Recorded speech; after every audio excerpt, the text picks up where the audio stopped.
Bharat match అంటే ఆ kick వేరే లెవెల్లో ఉంటుంది. కానీ కొంతకాలంగా పాక్ ఫైట్ ఇవ్వలేకపోతోంది. అభిమానులు ఎక్స్పెక్ట్ చేసినట్టుగా ఆడలేకపోతోంది. నిజానికి రెండు జట్టు ఐసీసీ, ఏసీసీ ఈవెంట్లలోనే తలపడుతున్నాయి. బయలేటరల్ సిరీస్ల్లో ఆడటం లేదు. దీంతో దాయాదుల మ్యాచ్ కోసం అభిమానులు ఎదురు చూసే పరిస్థితి. కానీ అలా ఎదురు చూసినందుకు కావాల్సినంత మజా మాత్రం అందటం లేదు. గత వన్డే వరల్డ్ కప్లో పాకిస్తాన్ దారుణంగా విఫలమైంది. అహ్మదాబాద్లో టీమిండియా జోరు ముందు నిలవలేకపోయింది. ఫస్ట్ బ్యాటింగ్ చేసిన పాకిస్తాన్ కనీసం 200 మార్కును కూడా అందుకోలేకపోయింది. ఆ తర్వాత భారత్ దంచేసింది. అలవోకగా టార్గెట్ ను ఫినిష్ చేసింది.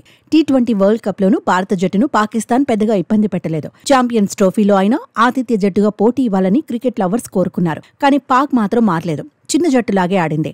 భారత్ ముందు భారీ స్కోర్ను పెట్టలేకపోయింది. ఆ తర్వాత టీమిండియా బ్యాటర్స్ ను కట్టడి చేయలేకపోయింది. కోహ్లీని త్వరగా పెవిలియన్ కు పంపలేకపోయింది. దీంతో పాకిస్తాన్ ను ఫ్యాన్స్ ఉతికేస్తున్నారు. లొల్లి ఎక్కువ, ఆట తక్కువని పోస్టులు పెడుతున్నారు.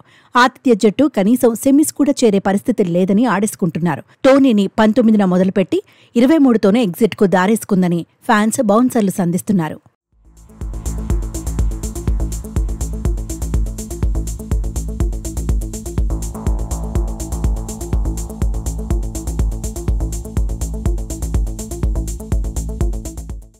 అసలు 29 సంవత్సరాల తర్వాత ఐసీసీ మెగా ఈవెంట్కు పాకిస్తాన్ ఆతిథ్యం ఇస్తోంది. టోర్నీ ఆతిథ్య హక్కుల కోసం పీసీబీ దాదాపుగా 2 ఏళ్లు పోరాటం చేసింది. టోర్నీని పాక్లోనే నిర్వహిస్తామని 3 నెలలు మొండికేసింది.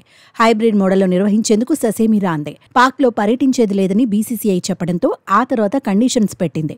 మరో 2 ఏళ్ల పాటు భారత్లో జరిగే ఐసీసీ ఈవెంట్లలో తాము కూడా ఆడమని గట్టిగా చెప్పింది. పాక్ మ్యాచ్లను తటస్థ వేదికల్లో నిర్వహించాలంది. అందుకు ఐసీసీ కూడా ఓకే చెప్పింది. కానీ ఆతిథ్య హక్కులు టోర్నీ నిర్వహణ కోసం హడావిడి చేసిన పాకిస్తాన్ ఆ రేంజ్లో ఆడలేకపోతోంది. టోర్నీలో ఇప్పటికే బ్యాక్ టు బ్యాక్ మ్యాచ్ల్లో ఓడింది. గ్రూప్ దశలో పాకిస్తాన్ ఇంకా బంగ్లాదేశ్తో ఆడాలి. టెక్నికల్గా మాత్రమే ఆ జట్టు ఇంకా రేసులో ఉంది. కానీ దాదాపుగా ఎగ్జిట్ ఇచ్చినట్టే. భారత్ పాక్ మ్యాచ్లో ఆతిథ్య జట్టు ప్లేయర్ల ప్రవర్తన కూడా దుమారం రేపుతోంది. శుభ్మన్ గిల్ అవుట్ అయ్యాక పాక్ స్పిన్నర్ అబ్రార్ అహ్మద్ కాస్త ఓవర్ చేశాడు. పెవిలియన్ కు వెళ్లమంటూ సైగళ్లు చేశాడు. దీనిపై టీమిండియా ఫ్యాన్స్ ఫైర్ అవుతున్నారు. పాకిస్తాన్ను టోర్నీ నుంచి కోహ్లీ ఇంటికి పంపించేశాడని సెటైర్లు వేస్తున్నారు.